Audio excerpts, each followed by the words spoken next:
Salve Maria, caríssimos irmãos, caríssimos amigos, é uma vez mais uma grande alegria estar convosco para podermos meditar no Evangelho Dominical neste quarto domingo do Advento. Eu sou o Padre Jorge Filipe, como todos sabem, tenho todas as semanas esta imensa alegria de poder acompanhar-vos na leitura e na aplicação para as nossas vidas dos textos que a Santa Igreja nos oferece.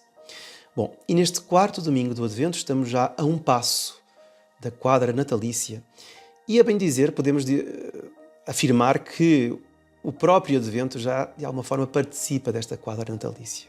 É uma espécie de grande galeria, bem ornamentada, cheia de simbolismos, os tons roxos, as luzes dos círios do Advento, enfim, a liturgia, os cânticos, tudo isso são uma espécie de pórticos.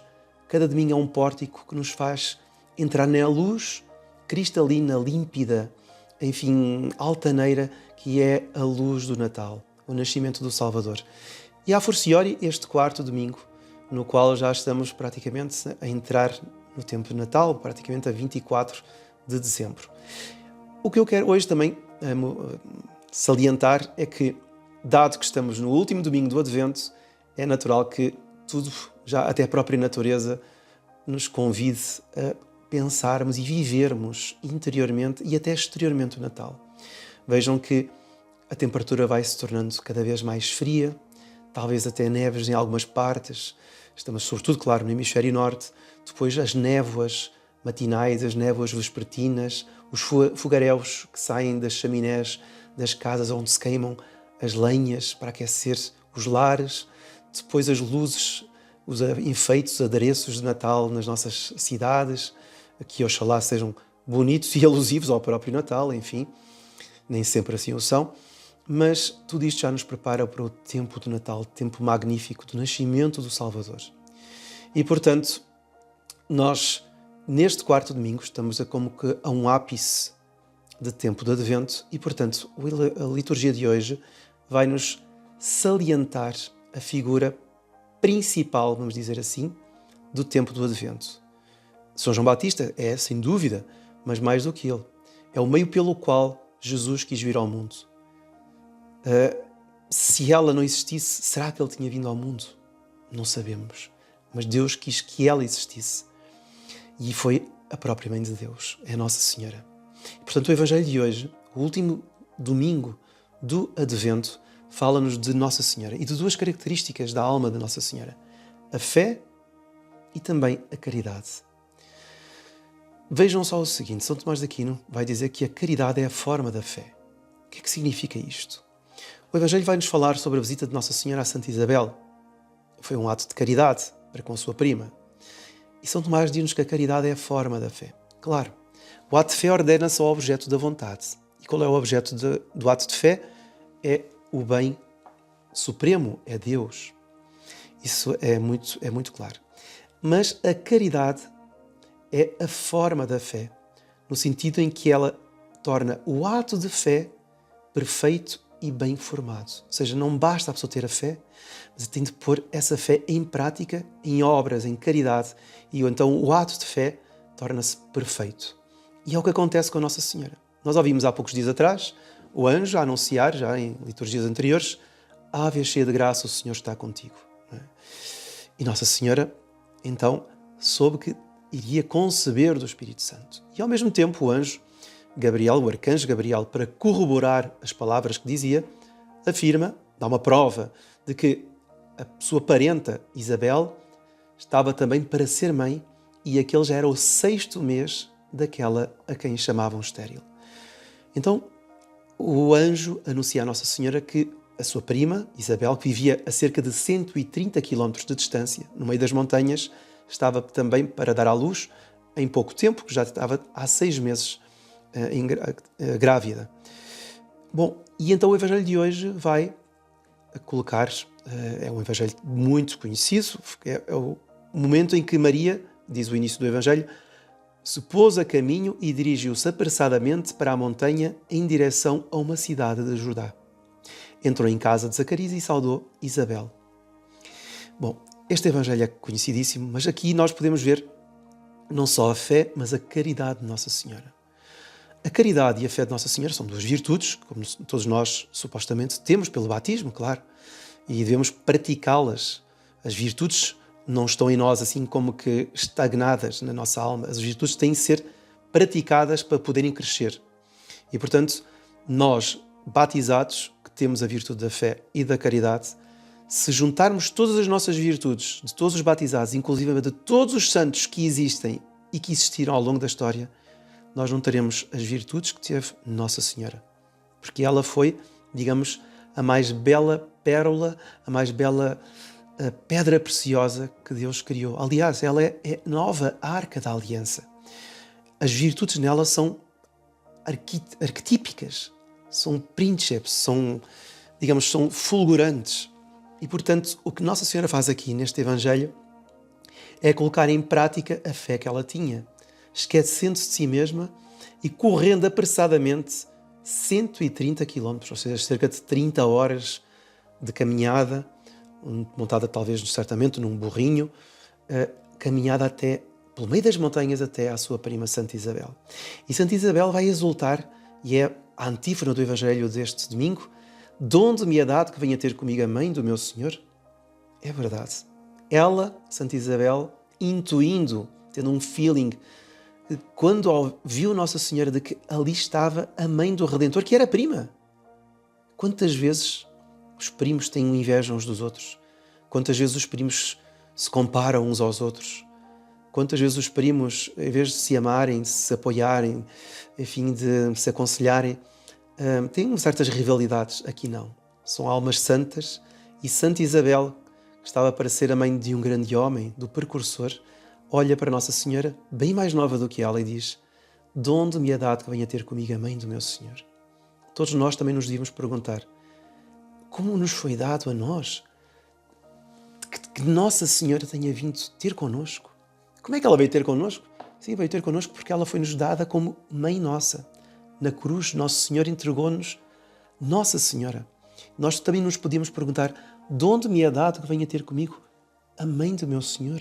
Como é que veio ter comigo Nossa Senhora em tantas ocasiões da minha vida, em tantas dificuldades da minha vida, na hora da nossa morte, como rezamos na Ave Maria? Enfim, então é muito bonito que o Evangelho de hoje é mais ou menos como uma espécie de rosácea. Nós sabemos que as rosáceas são aqueles vitrais redondos, circulares, que ficam normalmente nas naves das catedrais, e no sentido oposto dos presbitérios, como por exemplo em Notre-Dame, tem a famosa rosácea de Notre-Dame, junto do grande órgão da Catedral de Notre-Dame, uma rosácea lindíssima dedicada precisamente a Nossa Senhora, uma grande rosa a Nossa Senhora, por isso se chama rosácea. E da rosácea saem vitrais, uma espécie de raios que saem de um vitral central que é o mais pequenino, não é? Tudo tem uma razão de ser com esse vitral pequenino, que é o que dá razão ao próprio vitral, à própria rosácea. Assim também, o que dá razão de ser a este último domingo do Advento é a Nossa Senhora, porque a razão de ser da vinda de Deus ao mundo foi a Nossa Senhora. E, portanto, ela é a grande rosácea que nos faz percorrer este caminho do Advento e nos faz entrar no tempo do Natal. E eu hoje queria contar aqui alguns factos, ou pelo menos um facto muito bonito que ouvi recentemente, de graças que Nossa Senhora dá a todos os homens. Bom, em primeiro lugar, um facto que é narrado num livro intitulado Honey from the Rock. Aliás, é um livro em francês sobre a conversão de vários judeus nas últimas dezenas de anos. Conversões completamente inusitadas, inesperadas, e uma delas são narradas em primeira pessoa, mas uma delas é de uma judia norte-americana que estava em Paris no inverno e tinha consigo o seu noivo, o seu futuro esposo, que era francês e era católico, e que já tinha muitas vezes tentado convertê-la e não conseguia. Aquela judia era cabeça dura. Então narra ela o seguinte: numa noite fria de dezembro, o gelo formava-se nas janelas. Claro, em Paris neva bastante. Pela primeira vez na minha vida, apesar da minha formação escolar hebraica, ou seja, ela era judia de formação também, dei-me conta de que estávamos a esperar o Messias, o Salvador. que deveria redimir a nossa humanidade decaída. Claro, ela estava em Paris, isto deve ser no início do século XX ou meados do século XX, então ela viu a cidade de luz, ainda não tão laicizada, né? Tão paganizada como nos nossos dias. Então ela via as belezas que pairavam, que sobrevoavam, vamos dizer assim, as graças que sobrevoavam a cidade de luz naquele tempo de Natal, juntamente com a neve que caía. Ele teria certamente muito trabalho, continua a autora, para extirpar o mal e a iniquidade que eu via em torno de mim. Mas quem era esse Messias? Claro, é que o futuro esposo tentava convertê-la, mas não conseguia. Mas quem é esse Messias? Tudo girava em torno da pessoa de Jesus Cristo, que os dois testamentos contemplam, o antigo, na espera, o novo como o seu modelo, sendo ele o centro de ambos. Claro, ela percebia, a história está dividida realmente em duas partes, antes de Cristo e depois de Cristo. Mas quem é esse Messias? Continua ela, agora pelo menos eu entendi porque e para que éramos um povo eleito. Foi desse povo eleito que nasceu esse tal Jesus, que ela não sabia bem quem era. Continua a autora. Milhões de estrelas cintilavam naquela fria noite de dezembro, enquanto os raios de luz inefável fendiam as trevas e vinham em minha direção.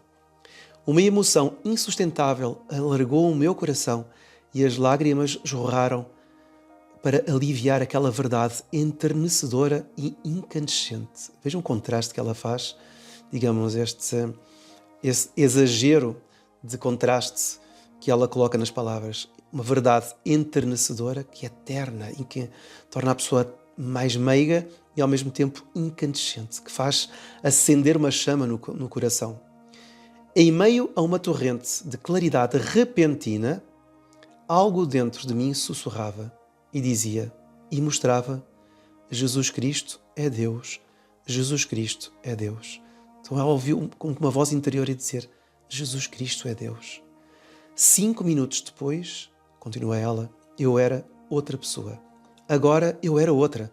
Para mim a escuridão e a névoa haviam deixado de cobrir o cume das montanhas e aqueles píncaros que agora eu teria de escalar eram perfeitamente visíveis e luminosos num puro céu azul. Trêmula e atenta, abri os meus lábios para pronunciar as palavras. Eu creio. Continua. Essa experiência da graça não pode ser descrita. É a graça da conversão. Quem vai descrever a graça da conversão? É impossível. Somente rápidas imagens podem evocar o misterioso e gratuito dom de Deus. Dentro de mim ecoava o eterno som de uma certeza amorosa, dizendo-me que eu havia chegado, afinal, pois aqui estava a única verdade essencial para a qual nascemos e que eu talvez viesse depois a entender. Ou seja, ela ainda não tinha entendido no que é que estava a acreditar, mas ela tinha percebido: Jesus Cristo é Deus. E um coro de anjos, talvez os custódios dos meus numerosos filhos e netos que viriam depois, deve ter exultado naquela noite de inverno ao ver que uma ovelha perdida de Israel acabava de encontrar o seu pastor. Então era uma judia da casa de Israel, de raça, né, israelita, que acabara de encontrar o seu pastor, Jesus Nosso Senhor. Nós temos hoje, nos dias de hoje, tantas almas perdidas. Não são israelitas, mas são cristãos perdidos, que não sabem mais qual é o seu Senhor. Procuram o seu Senhor nas televisões, nas séries, nas revistas, nos programas, e não sabem que o seu Senhor é o Deus menino que está para vir ao mundo, que irá novamente, misticamente, vir ao mundo na noite do 24 de dezembro. Continua esta judia convertida.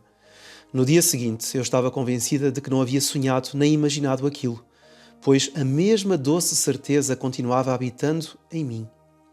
Ela me envolvia e era mais forte do que qualquer impulso humano. Ou seja, ela tinha a certeza que aquilo foi real, era uma graça mesmo. Eu fui à janela do meu quarto e, compelida por uma força superior, caí de joelhos e chorei. Eu não sabia como rezar, mas automaticamente vieram aos meus lábios as palavras: Santa Maria, Mãe de Deus, rogai por mim. Vejam como a graça transforma as almas. Ela não sabia rezar. Ela não sabia rezar o Pai Nosso. certamente também não recebia rezar, se ela não seguia Jesus, não se rezava o Pai Nosso, muito menos a Ave Maria, muito menos o Credo, o Glória. Entretanto, ela ajoelhou-se, sem saber rezar, mas sabendo que Maria, Nossa Senhora, era a mãe de Jesus, ela disse: Santa Maria, Mãe de Deus, rogai por mim.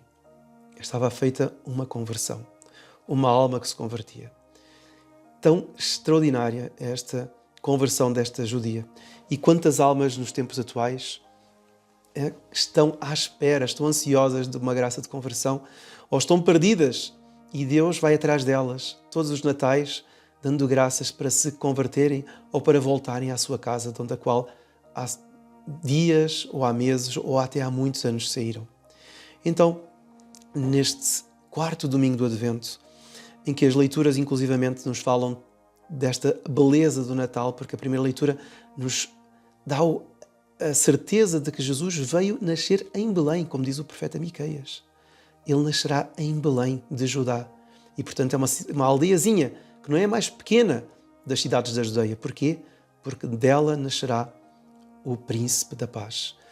É uma coisa lindíssima. Então vamos pedir, neste quarto domingo do Advento, que a graça de Deus penetre todas as almas, converta todas as almas, traga luz ao interior das almas mais obscurecidas pelo pecado, e assim como esta judia se converteu, sobretudo muitas almas do nosso país, Portugal, Brasil, e todas as almas que nos ouvem, que andam afastadas da fé, possam aproximar-se da verdadeira luz que veio ao mundo, que é a luz de Deus, é a luz da salvação. É Jesus, Maria e José, a Sagrada Família, que nos abrem as portas para compreendermos o quão grande é o amor de Deus. Que a bênção de Deus Todo-Poderoso, Pai, Filho e Espírito Santo, desça sobre vós e permaneça para sempre. Amém. Louvado seja nosso Senhor Jesus Cristo.